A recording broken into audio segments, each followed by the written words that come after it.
Sa videong ito, ay ituturo ko kung paano natin makikita ang ating total contribution sa PhilHealth gamit ang eGovTH app. Let's go.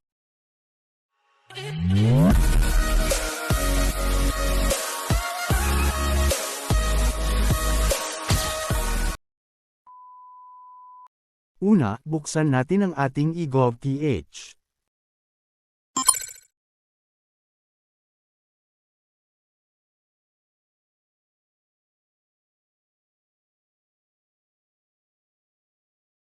Mag-scroll up.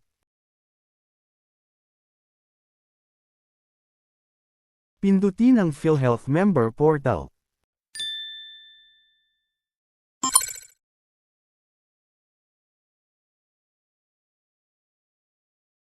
At pindutin natin ang contributions.